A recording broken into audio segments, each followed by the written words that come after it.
"I got cheated at my own wedding," she whispered. "Pay me $7,490, or I'll marry your rich brother." It was supposed to be the happiest day of my life. The day I dreamed about since I first met Sienna, the woman who had stolen my heart with her laughter, her charm, and the way she made even the simplest moments feel special.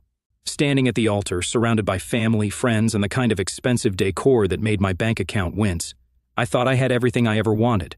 The ceremony had been perfect so far. The venue was a grand estate, the kind you see in those luxury wedding magazines, all polished marble and chandeliers that cost more than a year's rent. Sienna had insisted on the best of everything. Designer floral arrangements, a string quartet, a 5-course meal, and I, eager to make her happy, had agreed to it all. Because that's what you do when you love someone, right? You give them the world. I remember standing there, heart pounding, hands slightly clammy despite my confidence. Sienna stood across from me, breathtaking in a lace gown that hugged her body perfectly. Her makeup was flawless, her hair styled in soft waves, and when she smiled it was enough to make any man weak in the knees. Then, just as the officiant was about to start, she leaned in close enough that only I could hear what she said. "You have to pay me your $749 monthly salary, or I will marry your handsome rich brother." I thought I misheard her. The words didn't make sense. The sentence was clear, the intent unmistakable, but my brain refused to process it. Maybe it was a joke. Maybe she was nervous and saying nonsense to keep herself from breaking down in tears. But when I pulled back and looked at her, I saw none of that. No hesitation, no nervous giggle. No indication that this was anything but cold, calculated reality. I stared at her, my chest tightening as my heartbeat slammed in my ears. She was serious. She wanted my entire paycheck every month as a condition of this marriage. And if I didn't agree, she had a backup plan, my own brother, Lucas. He was standing there in the front row, looking effortlessly put together as always, taller than me, lean, well-dressed, and annoyingly charismatic. The kind of guy who never had to try too hard. He had always been the golden child of the family, the one who got away with everything, the one my parents constantly compared me to. If he failed, it was a learning experience. If I failed, it was disappointing. I had spent my whole life trying to step out of his shadow, trying to prove I was just as capable, just as worthy of attention. And now, here was my bride, my supposed soulmate, using him as leverage against me. For a split second, I felt sick, not just with anger, not just with betrayal, but with the sheer absurdity of it all. Was I really standing at my own wedding being blackmailed? Was this really happening?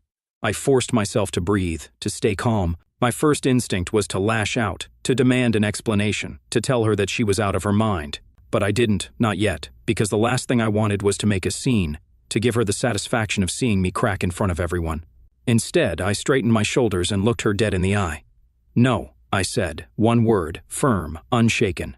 Sienna blinked, just once. Then, in the most graceful, fluid movement I'd ever seen, she turned her head toward Lucas. "Lucas," she said sweetly, her voice carrying through the hushed room, "I think I made a mistake. I should be marrying you." The crowd gasped. A murmur rippled through the room like a wave crashing against the shore. I expected Lucas to be shocked, to laugh it off, to shake his head and say, "Nice try, Sienna," but he didn't. He smiled like he'd been waiting for this moment all along. Without a moment's hesitation, he took a step forward, and with that single step, my world shifted. This wasn't just about Sienna. This wasn't some impulsive last-minute decision. This had been planned. I looked at my parents, expecting outrage, expecting them to defend me, to shut this insanity down. Instead, my mother was dabbing at imaginary tears, whispering something to my father. My father, he was nodding, approving. I felt my pulse roar in my ears as realization set in. They were fine with this. More than fine, they were happy about it. Lucas had always been their golden boy, their pride and joy. If they had a choice between their successful, charming eldest son and the man standing at the altar, the one they never quite deemed good enough, they were always going to choose him. I was nothing more than a placeholder until a better option came along. A bitter laugh nearly escaped my throat, but I swallowed it down. I had spent years, my whole life even, proving I was worthy, proving I was enough. And for what? To be tossed aside at my own wedding like a disposable napkin? I took a step back, then another. The officiant was speechless, the guests confused, the air thick with tension, waiting for me to react, to explode. But I didn't give them the satisfaction. I turned and, without another word, I walked away, out of the venue, out of their lives, out of the trap they had set for me. I didn't know where I was going. I just knew I was done. I kept walking. I didn't know where I was going, and I didn't care. All I knew was that I had to get out of there, away from them. away from the suffocating weight of betrayal pressing against my chest. My wedding, and yet it felt like some twisted nightmare playing out in slow motion. I could still hear the gasps of the guests, feel the burning stares of the people I had trusted, the ones I had let into my life. But most of all, I could hear her voice, Sienna's voice, smooth and confident, calling out to Lucas like she had just decided to change dinner reservations instead of abandoning her groom at the altar. "Lucas, I think I made a mistake. I should be marrying you." That sentence kept repeating in my head like a broken record that wouldn't stop skipping. And the worst part? Lucas hadn't even hesitated. I had expected shock, awkward laughter, maybe even an attempt to defuse the situation. Instead, he had stepped forward like he had been waiting for that moment his entire life. Because he had. That realization hit me like a punch to the gut. This wasn't impulsive. This wasn't some last-minute crisis of conscience on Sienna's part. This was a setup. How long had they planned this? How long had they been waiting for the moment to drop this bomb on me? Was it before the engagement? After? Had my parents known all along, or had they just gone along with it the moment Lucas agreed? I clenched my fists. I could feel the nails digging into my palms, grounding me in a way that the rest of my body refused to.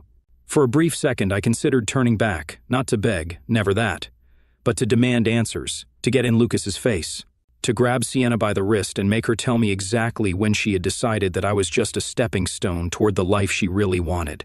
But then I pictured the smirk on Lucas's face, the way he had stepped forward with that easy confidence, as if he had always known he was the better option. The way my mother had dabbed at her eyes, not from sadness but from joy. The way my father had nodded in approval, like this was just another smart business decision. And I knew I would never get the answers I wanted because none of them saw me as someone worth answering to. I kept walking. The streets were quiet, a stark contrast to the chaos I had left behind. A wedding venue filled with gasping guests, stunned silence, and a bride who had thrown her own vows out the window like they meant nothing. Because they hadn't. Sienna had never meant them, and Lucas had never once been on my side. I should have known. The signs had been there, scattered like puzzle pieces I had refused to put together. The way Sienna would always light up when Lucas was around. The way my parents always seemed warmer whenever Lucas was the one talking. The way I had always been just a little bit less, a little bit second place, even when it came to my own life. I had ignored it, chosen to believe that love and family meant something more. That was my mistake. I stopped at a quiet cafe on the corner of the street, the kind of place that always smelled like freshly brewed coffee and warm bread. The kind of place where, for a few minutes, you could pretend the world outside didn't exist. I needed that. I stepped inside, ordered something I didn't even register what, and found a seat in the back, away from the windows, away from anyone who might recognize me. My phone buzzed. I ignored it. It buzzed again. I didn't even need to check the screen to know who it was. I stared at the black surface of my coffee, my reflection distorted in the ripples. How many times had I imagined this day? Not like this, of course. In my version, Sienna and I would be laughing, hands intertwined, celebrating the start of our new life. Lucas would be there, of course, because why wouldn't he be? He was my brother. He was supposed to be family. My parents would be proud, my friends would be cheering, and I would finally feel like I belonged. But that was never going to happen. Not then, not now, not ever. The phone buzzed again, longer this time, a call. I let it ring. Eventually, curiosity got the best of me. I pulled the phone out of my pocket and glanced at the screen. Sienna. My grip tightened around the device. My instinct was to toss it across the room, let it shatter into as many pieces as she had left my pride in. But instead, I just watched it ring until it stopped. A few seconds later, a message appeared. "Come back, please," I exhaled. A humorless chuckle escaped before I could stop it. She thought I would come back? She thought I was still that guy. The one who would swallow his pride, forgive the unforgivable, and let himself be played one more time? She didn't know me at all. The phone buzzed again. Another message. "It's not what you think. Just come back. I'll explain everything." Explain? What was there to explain? Had she momentarily lost her mind? Had she been possessed at the altar, spouting nonsense she didn't mean? Had she been pressured into making the worst decision of her life? No. Sienna didn't make mistakes. She made choices, calculated, strategic choices. And she had chosen Lucas. I took one last sip of my coffee, letting the bitterness settle in my mouth before I set the cup down and got up. I wasn't going back. There was nothing left for me there. But for some reason, I still couldn't bring myself to block her number. Not yet. I didn't go back, not to the venue, not to my family, not to the mess I had left behind.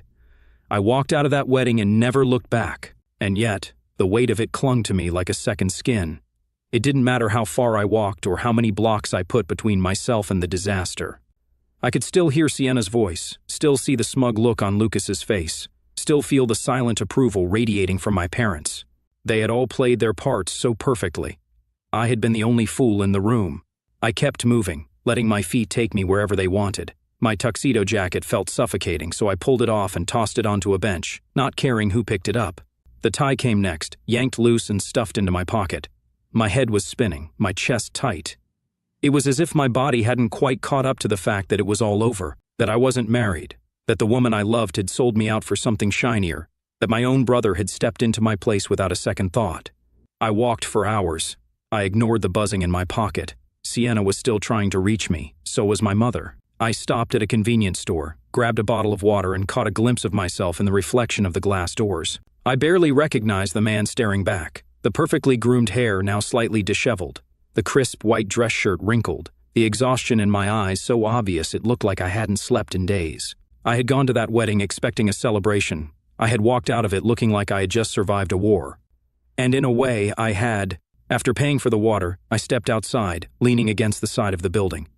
A couple walked past me, hand in hand, laughing about something private between them. A pang of something sharp twisted in my gut.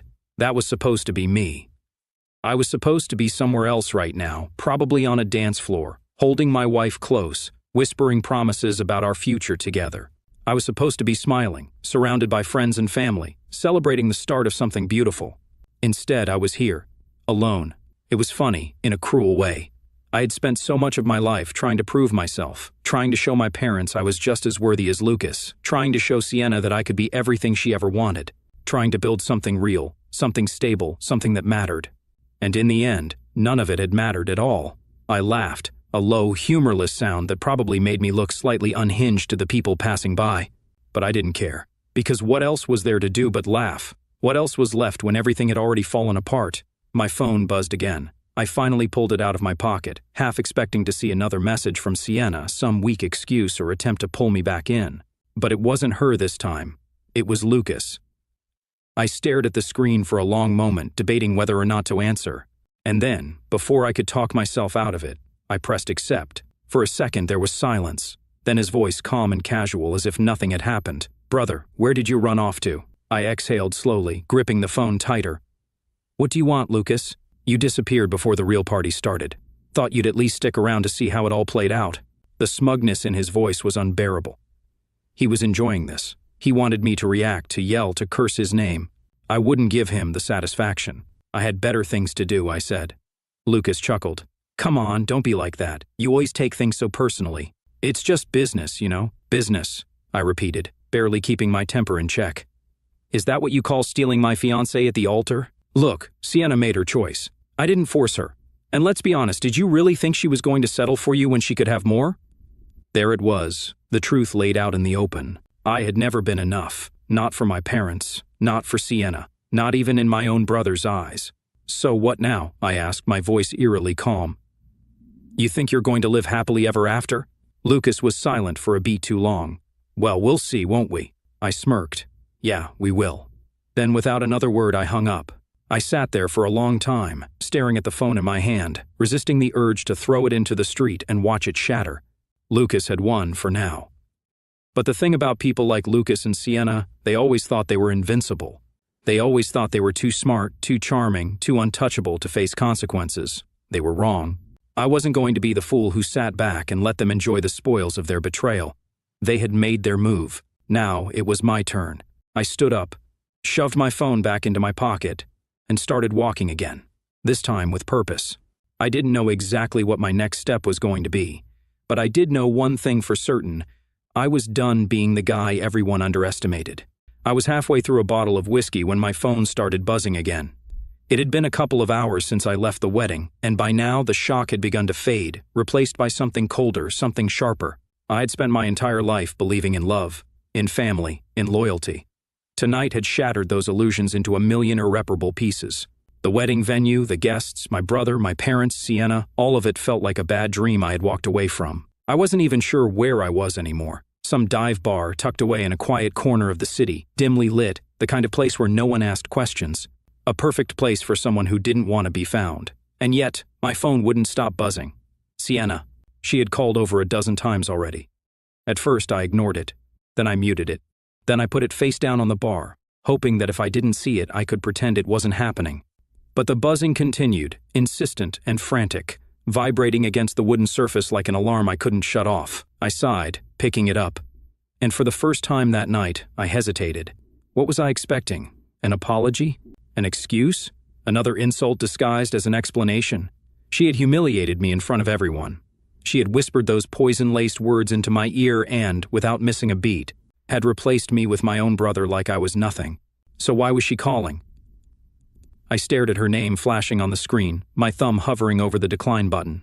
But something about the sheer desperation of her repeated calls made me pause. I exhaled sharply, then finally swiped to answer. For a second there was silence, just the sound of shallow, uneven breathing. Then her voice, panicked, frantic, nothing like the woman who had smirked at me hours earlier. "You have to come back," she gasped. I leaned back in my seat, swirling the whiskey in my glass. "Why would I do that?" "Please, I swear, just come back. You don't understand. Something went wrong." Something about the raw fear in her voice gave me pause. I had expected arrogance, maybe even a half-hearted attempt to manipulate me into feeling sorry for her. But this was something else. "What went wrong, Sienna?" I asked, keeping my voice calm, controlled. She didn't answer right away. In the background, I could hear chaos, voices raised in anger, guests murmuring in confusion, the unmistakable sound of something shattering. Then she whispered, "Lucas is gone." I sat up a little straighter. "Gone?" "He left. He just walked out. He was supposed to sign the papers, and then he just disappeared. He's not answering his phone, and I don't know what to do." I closed my eyes, letting the moment sink in. I should have felt something, anger, satisfaction, maybe even the faintest hint of schadenfreude. But all I felt was a slow, dull realization settling over me like a heavy blanket. Lucas had done exactly what I should have expected him to do. He had left her, just like she had left me. "Well," I said finally, taking another sip of my drink, "looks like you made a bad bet." "Don't do this," she pleaded. "I need you. Please, just come back. We need to fix this. There's no we anymore, Sienna." She made a strangled noise, something between frustration and despair. "You don't get it. My parents, your parents, everyone is watching. I can't just be left like this. You have to come back." And there it was, the real reason behind her desperation. It wasn't about me. It wasn't about love. It was about saving face. She had built this perfect, polished image of herself, the bride in the designer dress, the woman who had flawlessly transitioned from one brother to the next like she was trading in an old car for a newer model. And now, with Lucas gone, she was standing there, exposed, humiliated, alone. For the first time that night, I smiled, a slow, dark smile that I knew she could hear in my voice when I finally responded. "Enjoy the wedding, Sienna. Hope you like standing at the altar all by yourself." Then I hung up. I set my phone down, exhaling as I stared at the ice melting in my glass. So that was it. Lucas had left. Sienna had lost. And for the first time all night, I felt something dangerously close to peace. But as I finished my drink, a thought crept into my mind. Lucas walking away didn't make sense. He wasn't the type to back out of a deal unless something better was waiting for him. So where had he gone? And what the hell was he planning next? I should have gone home. I should have turned my phone off, gotten some sleep, and let the whole mess unravel without me. But something gnawed at me, something about the way Sienna had sounded. It wasn't just panic, it was fear. And if there was one thing I knew about Lucas, it was that he didn't inspire fear in women, not the way a normal man would. He wasn't violent, he wasn't reckless. No, Lucas was something much worse. He was calculated, which meant that if he left, he had a reason.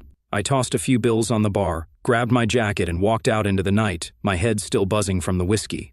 I hailed a cab, gave the driver the name of the venue, and spent the entire ride trying to convince myself that I didn't care, that I wasn't going back because I still had feelings for Sienna, that I wasn't doing this because deep down I wanted her to tell me I'd been the right choice all along. I was going back because I wanted to see the wreckage. And when I stepped out of the car, that's exactly what I found.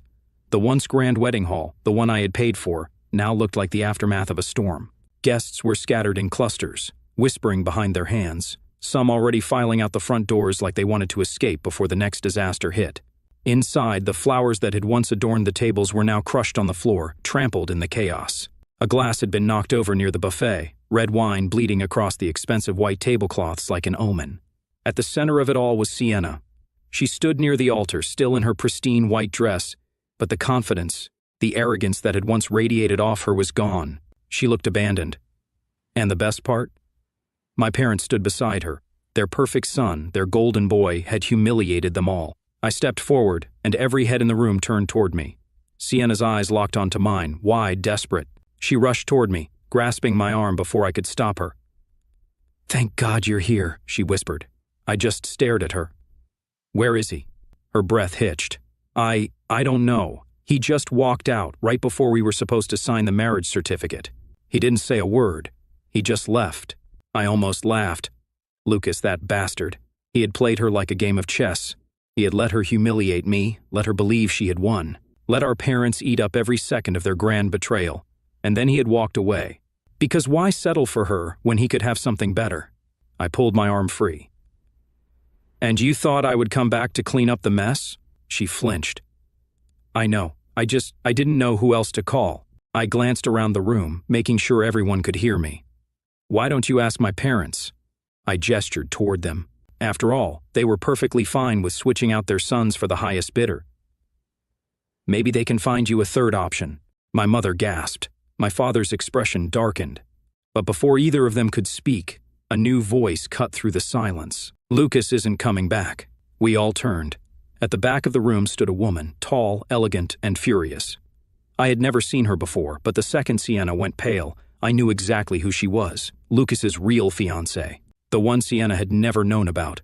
The woman stormed forward, her heels clicking against the floor with each step, her face set in a cold mask of fury. "You think Lucas wanted to marry you?" She sneered at Sienna. "You were a joke to him, a distraction. The second he got what he wanted, he left." Just like that. Sienna's lips parted, but no sound came out. I turned to my parents, wanting to see their reaction to their perfect son's latest disaster. They looked horrified, because it wasn't just about Lucas leaving, it was about their reputation. They had orchestrated this wedding, had stood behind Lucas, had betrayed their own son for a son-in-law who had just publicly humiliated them all. And I was the only one still standing, the only one who hadn't been played. The silence stretched between us all, thick with tension, with realization, with defeat. Then, finally, I exhaled, stepped back, and said the only thing that made sense. "Looks like the wedding's over." And then I walked away again, this time for good. I was almost out the door when I heard my mother's voice behind me. "Wait!" I didn't. I had already walked away from this mess once. I had already been humiliated, cast aside, used as a stepping stone for my brother's ambitions and Sienna's greed. There was nothing left for me here, no apology, no explanation, no excuse that would undo the betrayal I had endured. But then I heard my father's voice, low and unsteady. "We were wrong." That made me stop, not because I wanted to hear them out, but because in all my years, I had never once heard my father admit he was wrong. Not about business, not about family, and certainly not about Lucas. I turned around slowly, hands in my pockets, my expression unreadable. What was that? My father, the man who had spent my entire life looking at me like I was second best, exhaled deeply. His face, usually hard and composed, was tight with discomfort. My mother, standing next to him, dabbed at the corner of her eye with a silk handkerchief. Whether it was genuine or just for show, I didn't care. "We made a mistake," he repeated, glancing toward the stunned crowd as if the weight of what had just happened was finally sinking in. I gave him a slow, humorless nod. "Yeah, you did." The words felt good. Sienna stood between them, her hands trembling at her sides. I could see it now, the cracks forming in her perfect exterior, the realization setting in that she had played the wrong game and lost spectacularly. She had been so sure of herself, so convinced she could manipulate her way into my family's wealth. And for a moment it had worked, until Lucas had pulled the ultimate con. He had never intended to marry her. The truth was still settling over everyone like a thick fog. The guests, once whispering in scandalous delight, now stared in open horror at the sheer scale of the disaster unfolding before them. And standing at the very center of it all was Sienna, abandoned at the altar for the second time in a single night. She looked at me then, a mix of shame, desperation, and something dangerously close to regret. "I didn't know," she whispered, her voice barely audible. I swear I didn't know about his fiancé. I tilted my head. "And I'm supposed to feel sorry for you?" She flinched. I stepped closer, just enough that only she could hear me. "You thought you were playing him, but Lucas was playing you." And you didn't even see it coming. She swallowed hard, blinking rapidly as if trying to push back the tears welling in her eyes. I never meant to hurt you, she whispered. I almost laughed. You whispered at the altar that if I didn't give you my salary, you'd marry my brother instead, I said, my voice calm, deliberate. You didn't just mean to hurt me, Sienna. You planned it. She shook her head quickly. I thought it would be different. You thought Lucas would stay, I cut her off. That's what this is really about, isn't it? You don't care about me, you never did. But him leaving, that wasn't in your script. She bit her lip, her hands curling into fists. He told me we'd be together. He told me. Lucas tells a lot of people a lot of things. A choked sound escaped her, half a sob, half a bitter laugh. I could see it now, the storm raging inside her, the perfect life she had envisioned slipping through her fingers. And the best part? She had no one to blame but herself. I turned my attention back to my parents, who were still standing there, still trying to salvage whatever dignity they had left. So, I said, shifting my weight, what happens now? My mother cleared her throat delicately. We will find a way to fix this. Fix what? I asked. Your golden son just humiliated you in front of everyone. He abandoned the bride you wanted for him, and now the whole city is going to be talking about this disaster for weeks. So, tell me, Mom, what exactly do you plan on fixing? She opened her mouth, then closed it, looking to my father as if hoping he had an answer. He didn't, because there wasn't one. This was their mess, and for the first time, they had to sit in it. I could have stayed. I could have watched them scramble, watched Sienna try to pick up the pieces of her broken fairy tale, but I had wasted enough time on people who had proven they weren't worth it. So I gave my parents one last look, then turned to Sienna. Good luck with that wedding, I said, voice dripping with mock sympathy. I hear third time's the charm. Then, without waiting for a response, I walked out the door. And this time, I didn't look back. I walked away from that disaster, but the echoes of it followed me. The gasps, the murmurs, the weight of Sienna's stunned silence, my mother's helpless attempts to salvage the wreckage, my father's cold acceptance of his own humiliation. It all played in my head like a badly edited film. But the one thing that stuck with me the most? The truth. Lucas had never intended to marry Sienna. That part wasn't even a surprise.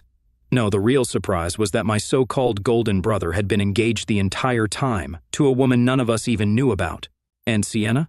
She had been a side game, a backup plan, a spare. That thought alone should have made me feel better, should have given me the satisfaction of knowing that Sienna's betrayal had come full circle, that she had gotten exactly what she deserved. But instead, I just felt numb, because none of it should have happened in the first place. I should have seen it coming. Should have known that my parents would pick Lucas over me, should have recognized that Sienna had been playing a different game all along. But I didn't. And that stung. I made it halfway down the street when my phone buzzed in my pocket again. I glanced at it, fully expecting yet another desperate call from Sienna, or worse, my mother trying to do damage control. But it wasn't either of them. It was her, Lucas's secret fiancée, the woman who had stormed into the wedding and shattered the last piece of Sienna's illusion. I debated ignoring it, but something about her walking into that room with more rage than I had ever seen in my life made me press accept. I was hoping you'd answer, she said immediately. I leaned against a street lamp, my fingers tightening around the phone. And why is that? Because you're the only one who got played just as badly as I did. I exhaled sharply. You knew about me, didn't you? Not at first, she admitted. But then I started noticing things. Lucas disappearing for days at a time, taking calls he didn't want me to hear, and then the receipts. Receipts, hotel bookings, restaurant bills, jewelry purchases I never got. It didn't take me long to figure out there was someone else. I just didn't know it was your fiancé until about a week ago. I rubbed a hand over my face. A week ago? Yeah.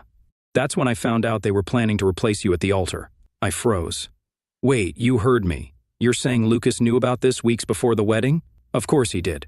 Why do you think he played along? She let out a bitter laugh. Lucas never does anything unless it benefits him. I stared at the pavement, my stomach twisting. Lucas hadn't just taken advantage of an opportunity when Sienna called out to him at the altar. He had known it was going to happen. This wasn't just a last-minute betrayal, it had been planned. The realization settled over me like a heavy weight. How long have you been engaged to him? I asked, my voice quieter now. Almost 2 years, she said, and something in her voice cracked. 2 years, and he let me walk into that room thinking we had a future. Let me stand there knowing that I was about to watch him marry someone else. She went silent for a moment. I almost didn't go, she admitted. But then I thought, why should he get to control the story? Why should he get to humiliate me in private while pretending he's the perfect son in public? I exhaled slowly. So you made sure everyone knew the truth? Damn right I did. For the first time that night, I felt something other than anger, respect. Because I had walked away, but she had burned everything down on her way out. So what now? I asked. She sighed. Now? Now I make sure he pays. You? I looked around at the city lights, the streets stretching endlessly in both directions. Now I move on. Just like that? Just like that, she hummed. Wish I could do the same. Why can't you? Because unlike you, I don't just want to walk away. I want him to feel what I felt. I want him to lose everything the way I did. And trust me, Lucas has a lot more to lose than you. I almost smiled. Sounds like you've got a plan. Oh, I do. Good luck then. She hesitated. You too. Then she hung up. I slid my phone back into my pocket and stood there for a moment, breathing in the cool night air. Lucas had made his move. Sienna had made hers. Now it was my turn. I had wasted enough time trying to prove myself to people who didn't deserve it. It was time to prove something else, that I didn't need any of them, that I would be just fine on my own, and that no one, not Sienna, not Lucas, not even my parents, was ever going to use me again. I had walked away from that disaster of a wedding, but the weight of it still clung to me like a second skin. The humiliation, the betrayal, the sheer absurdity of the whole situation. It wasn't something I could just shake off. I had spent years thinking I was building something real. I had poured everything into my relationship with Sienna, trusting her, believing we had a future, and in the end, all I had been was a stepping stone to a life she thought she deserved more than me. And Lucas, he had taken what was mine just because he could, just because he knew he could get away with it. But now, for the first time, he had lost. And Sienna had lost too. She just didn't want to accept it yet. That became obvious when my phone buzzed again, her name flashing across the screen. I almost ignored it, almost. But something in me wanted to hear what she had to say. So I picked up. You have 10 seconds before I hang up. She let out a shaky breath. Please don't. I need to talk to you. Why? I asked, my voice devoid of emotion. So you can explain how you were just confused? How you didn't mean to destroy everything? Spare me, Sienna. I didn't mean for it to happen like this. Like this. I let out a humorless laugh. So what, you thought you'd marry Lucas and I'd just sit there and smile in the audience? Clap politely as you replaced me at the altar? No, She hesitated, then exhaled. I don't know what I thought, okay? I made a mistake. A mistake? My grip on the phone tightened. You didn't forget to send an email, Sienna. You planned this. You whispered in my ear at the altar that if I didn't give you my salary, you'd marry my brother instead. That's not a mistake. That's who you are. Silence. I could hear her breathing, could feel the weight of her shame through the phone. Then, barely above a whisper, I was scared. I frowned. Of what? Of settling. Of not having the life I always dreamed of. I thought if I was with Lucas, I'd have everything. And now I have nothing. She wasn't lying. Lucas was gone. My parents were humiliated. The future she had built in her head had crumbled before her eyes. And now she wanted a second chance with me. So what? I asked, my voice cold. You want me to come back? To pretend none of this happened? You think I'm that pathetic? No, she said quickly. I want to fix this. You can't. She let out a shaky breath. I know. I rubbed a hand over my face. So why are you calling me, Sienna? Because I lost everything, and you're the only one who ever really cared about me. You're the only person who, her voice cracked. I don't know what to do, okay? I closed my eyes. For a second, just a second, I almost felt sorry for her. But then I remembered.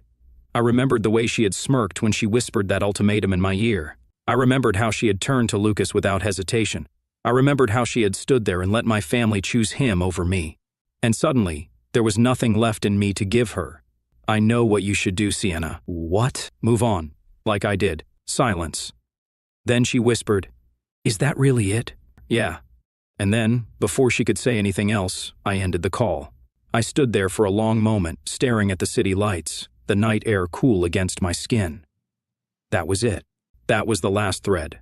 Sienna was gone. Lucas was gone. And I was free. I wasn't going to waste another second on people who had proven they weren't worth it. I turned my phone off, slid it into my pocket, and walked away, this time toward a future that was truly mine. I didn't wake up the next morning feeling different. There was no grand epiphany, no cinematic moment where I stared into the mirror and saw a completely transformed man. No, It was more subtle than that, like the weight I had carried for years had finally started to lift, one feather at a time. For the first time in years, I had no one to answer to but myself. No fiancé expecting me to finance her lavish lifestyle. No brother waiting to one-up me at every turn. No parents hovering in the background, measuring my worth against a standard I was never meant to reach. It was just me, and my life, and whatever I chose to do next. I made a decision right then and there. I was done looking back. The first thing I did was block Sienna's number. I had given her the closure she wanted. I had listened to her excuses, let her voice tremble with regret, and then cut her out of my life for good. There was no point in leaving the door open. No point in waiting for her to come crawling back, hoping for one last chance to manipulate me. And Lucas? I knew he'd resurface eventually. People like him always do. They disappear just long enough to let the damage settle, then return with a new angle, a new strategy, a new lie. I wasn't worried about him. If he ever came back, I'd be ready. But my parents, that was a different story. 2 days after the wedding, I got a text from my father. "We need to talk. Come home." I almost laughed at the audacity of it. Come home? As if nothing had happened? As if my entire life hadn't just been turned into a public scandal because of their blind devotion to Lucas? I didn't respond. But later that evening, as I sat in my apartment staring at the untouched dinner in front of me, I realized something. This was my chance to finally set the record straight. So I went. Not as the son desperately seeking their approval. Not as the man who had been humiliated at the altar. Not as the second-place runner in a race I had never signed up for. I went as me. The man who had walked away from all of it and wasn't coming back. My parents' house was just as I remembered. Cold, pristine, lifeless. The kind of home that looked like it belonged in a magazine but never really felt like anyone lived in it. I stepped inside and my mother rushed toward me like she actually cared. "I was so worried about you," she said, reaching for my hand. I pulled back. "Don't." She blinked, stunned, then turned to my father, who sat stiffly in his chair, his expression unreadable. "Why am I here?" I asked, crossing my arms. My father leaned forward, steepling his fingers. "We made a mistake." "Which one?" I asked. "There were so many." His jaw tightened. My mother let out a dramatic sigh, shaking her head. "You're being cruel." "Cruel?" I repeated, laughing under my breath. "No, cruel was standing at my own wedding realizing my family had chosen my brother over me. Cruel was watching you smile as Sienna humiliated me. Cruel was letting me believe for years that no matter what I did, I'd never be enough for you." My father shifted in his seat. "That's not true, isn't it?" I shot back. "Tell me something, Dad. If Lucas had gone through with it, if he had actually married Sienna, would you be sitting here telling me you made a mistake? Or would you be celebrating the fact that your better son had secured himself the perfect life?" Silence. And that was my answer. "You didn't regret what you did to me. You regretted that he did it to you." My mother's eyes welled with tears. "We just want things to go back to the way they were." I shook my head. "That's never happening." "So what now?" my father asked, his voice clipped, like he was already preparing to cut me out of the picture. "Now," I exhaled slowly, "now I live my life without you in it." My mother gasped. "You don't mean that." I looked at her, then at my father. "Yeah, I do." And then for the last time, I walked away. A life that was truly mine, it wasn't easy cutting them off. There were moments when I second-guessed myself. Moments when the weight of being alone pressed down on me harder than I expected. But with each passing day, I realized something. I wasn't alone. I had a career. I had dreams. I had an entire life ahead of me that no longer revolved around proving myself to people who would never see my worth. I traveled. I started investing in things for myself. I met new people, built real connections, ones not based on status, wealth, or obligation. And then, one day, I met someone new. She wasn't like Sienna. She didn't care about my bank account. She didn't play games. She was just real. And for the first time, so was I. I wasn't the man at the altar anymore. I wasn't the son who had spent his life trying to measure up. I wasn't the backup option, the second-place choice, the safety net. I was just me. And that was enough.